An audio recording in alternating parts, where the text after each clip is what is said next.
lewati, bahwa kita telah siap seperti pada awal-awal kita menentukan pilihan untuk masuk menjadi program guru penggerak, bahwa guru penggerak itu adalah menjadi agen perubahan yang harus terus belajar dan terus melakukan perubahan bagi diri sendiri untuk bisa memberikan perubahan bagi sekolah dan lingkungan. Dan hari ini keren sekali ya, kita sudah melakukan 2 kali ice breaking, jadi tugas kami jadi sangat ringan, sudah dibantu tuh ice breakingnya. Terima kasih Bu Yuli, thank you so much. Dan selanjutnya seperti biasa kita akan berpisah kelas untuk kelas ya, untuk pendapat beliau hari ini. Dalam rencana itu adalah langkah-langkah yang akan kita lakukan tentu untuk perubahan. Pasti untuk berubah, karena kita ya tentu harus berubah.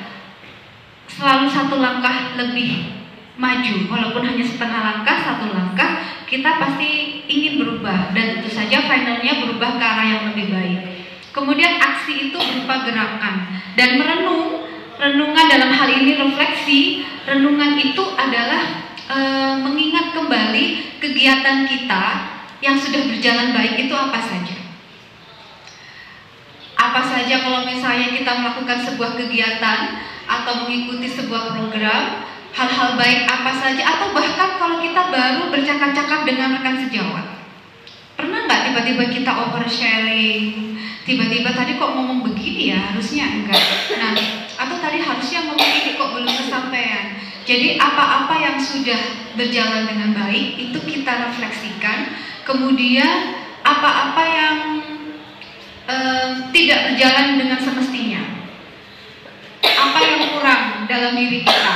Jadi hal-hal yang pertama, kalau misalnya kita itu kan punya kebiasaan tuh kalau kuman di seberang lautan terlihat jelas ya Bu Ika ya, tapi kalau gajah di pelupuk mata tidak terlihat. It's difficult for us to see our weakness. Kadang-kadang kita susah nyari kelemahannya. Makanya keberanian yang harus kita bangun adalah ketika kita bisa mengidentifikasi kekurangan diri kita. Walaupun finalnya ketika kita mengetahui kekurangan diri kita bisa kadang-kadang itu menghakimi diri sendiri. Pernah nggak ada momen menghakimi diri sendiri? Pernah sekali. Itu adalah paradoks. Kalau kita bilang dilema etika, semakin sering kita melakukan refleksi, semakin besar ada kemungkinan kita menghakimi diri sendiri. Oleh karena itu, aktivitas refleksi harus diimbangi juga dengan penerimaan terhadap diri. Kalau aktivitas refleksi berlebihan tanpa ada perasaan cinta terhadap diri sendiri, refleksi itu akan jadi bumerang. Kita jadi akan down, betul sekali Pak Suwana. Down, kita nggak bisa mengulang waktu. Aduh, harusnya tadi saya nggak begini. Tetapi dalam semua aktivitas kita dituntut melakukan refleksi. Artinya hal-hal apa yang sudah baik kita pasti bersyukur. Tapi yang belum baik, maka kita diberikan kesempatan untuk menyusun kembali plan agar kedepannya itu bisa lebih baik lagi. Gitu. Jadi Bapak Ibu, refleksi itu bagus, tetapi kita harus imbangi juga dengan kebesaran hati untuk menerima who the way I am. Siapa saya? Kita harus ya, who the way you are. Kan biasanya I love you the way you are, gitu ya. Saya mencintai kamu apa adanya gitu. Bener gak? Bener gak Bu Sansia? Bukan apa adanya. Enggak ya? Iya. I love myself first gitu. I love myself first ya. Kita mencintai diri sendiri dulu. Jadi Bapak Ibu, nanti ketika kita melakukan refleksi apapun, mau refleksi terkait hal-hal yang sifatnya formal, apalagi nanti ketika kita jadi pemimpin, nanti kan ini semua calon-calon pemimpin.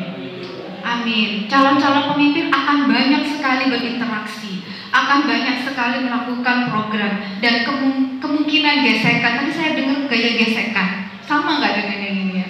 Kemungkinan gesekan beda ya, konteksnya beda ya. Jadi konteksnya beda. Jadi kemungkinan kita akan keliru itu selalu ada. Dan ketika kita menyadari bahwa memang kita ini tempatnya salah, tetapi setidaknya kita sudah melakukan itu, kita sudah selangkah lebih maju. Nah, dalam refleksi ini penting dengan dibarengi dengan kemampuan untuk menerima diri sendiri, mencintai diri sendiri. Ini sudah cinta sama diri sendiri belum nih? Sudah ya Bu Diah ya? Sudah ya, kita semua udah dengan mengikuti guru penggerak ini salah satu bukti kita mencintai diri kita sendiri. Artinya kita ingin diri kita itu meningkat kualitasnya. Kita ingin memantaskan diri sebagai pendidik, walaupun nanti seandainya memang enggak jadi kepala sekolah, kan kita nggak tahu takdir ya, karena semua itu adalah teriringi takdir. Tapi tidak ada hal baik yang sia-sia. Tidak akan pernah ada hal baik yang sia-sia. Nah, sekarang refleksi kita tadi diambil sama ini partner saya kemana ya Pak Kasriani ini ya? Kadang-kadang kita di dalam berkomunikasi sering beda pendapat, bukan sering, selalu ya Bu Nurma ya. Saya lupa guru murid siapa, tapi saya dapat cerita ini dari Bapak Fahrudin Faiz. Mungkin Bapak Ibu ada yang kenal. Guru besar psikologi UGM. Saya bukan bicara langsung, tapi lihat YouTube beliau. Jadi dua guru dan murid ini berdebat tentang datangnya rezeki. Bukan Pak Rizky ya, tapi rezeki. Pak Rizky. Kalau sang guru berpendapat begini, saya berpendapat bahwa rezeki itu akan datang sendiri, asalkan kita melakukan tugas dan kewajiban kita dengan sebaik mungkin. Misalnya kita ini, we are as a teacher now, kita adalah seorang guru. Kita lakukan tugas kita dengan sebaik mungkin. Jam kosong sebisa mungkin sedikit minimal. Itu aja salah satu bukti. Kita nggak perlu muluk-muluk juara A, B, C, pencapaian A, B, C, penghargaan A, B, C. Tapi jam kosongnya kurang, itu sudah bukti bahwa kita memang hadir untuk anak-anak. Jadi itu kata gurunya, yang penting kita laksanakan tugas kita dengan baik, maka rezeki itu akan datang. Tapi muridnya punya pendapat lain. Enggak guru, kalau saya punya pendapat beda. Rezeki itu harus dijemput. Kita harus berusaha. Kalau enggak, rezeki itu mana bisa datang sendiri. Dia bilang begitu. Jadi dua orang ini enggak ada kata ketemu. Tetap bersikukuh yang satu, rezeki itu akan datang asalkan kita lurus melaksanakan tugas dengan baik. Hal-hal baik itu akan diatur oleh semesta untuk hadir kepada hidup kita. Yang satunya berpendapat harus berusaha. Nah, sepertinya kalau secara logika dua-duanya benar ya. Lalu pada suatu hari sang murid berjalan-jalan di jalan desa. Kemudian dia melihat para petani memanen anggur. Iya, memanen anggur. Pak Suara punya kebun anggur? Wah, kalau nggak salah ini yang di-upload di grup itu ya, grup IG ya. Oh iya, oke. We will discuss it later. Kita akan bicara nanti masalah anggur ini nanti ya. Dan tadi sang murid tadi berjalan-jalan lihat kebun anggur, kemudian dia menawarkan diri untuk membantu. Bolehkah saya membantu memanen? Oh tentu saja, kata petani. Akhirnya sang murid tadi membantu memanen anggur. Dan sebagai upah dia bawa anggur, dia diberi anggur. Lalu dia merasa puas. Puasnya bukan hanya karena anggur, tapi dia merasa teoriku ini benar. Bahwa ketika kita dapat rezeki, kita harus berusaha. Dia di jalan sudah bangga, akan aku tunjukkan kepada guru, lihat gue yang benar gitu. Dia jalan udah seneng gitu, percaya diri. Lalu finally dia ketemu sama gurunya. Guru, coba lihat nih, teoriku benar, teori saya benar. Saya bilang kan, kalau kita mau rezeki kita harus berusaha dulu. Nih coba, kalau saya nggak ikut manen anggur, kalau saya nggak jalan-jalan, mana bisa saya dapat anggur gitu.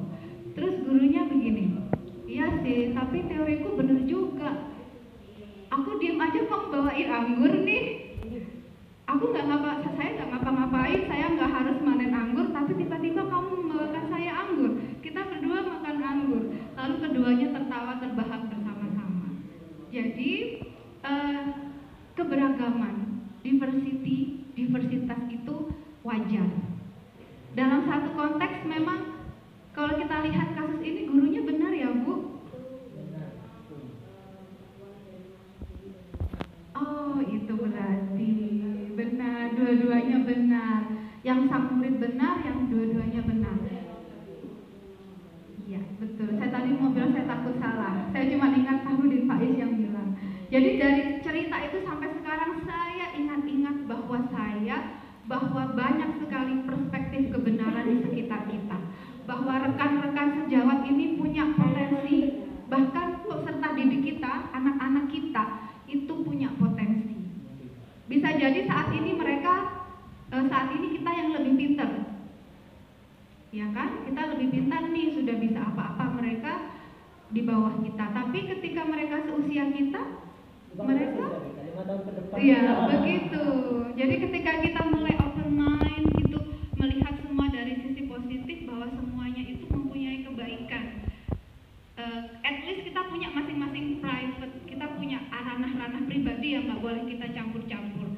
Pendapat kita terhadap kepercayaan dan agama itu ranah pribadi sekali. Tetapi dalam hubungan manusia, dalam hubungan sosial, untuk membangun kesejahteraan, kita perlu untuk membuka diri dan membuka pikiran bahwa lingkungan kita pasti punya kebaikan. Nah, itu adalah misi yang dibawa dalam proses ambil pelajaran, lakukan perbaikan kita pada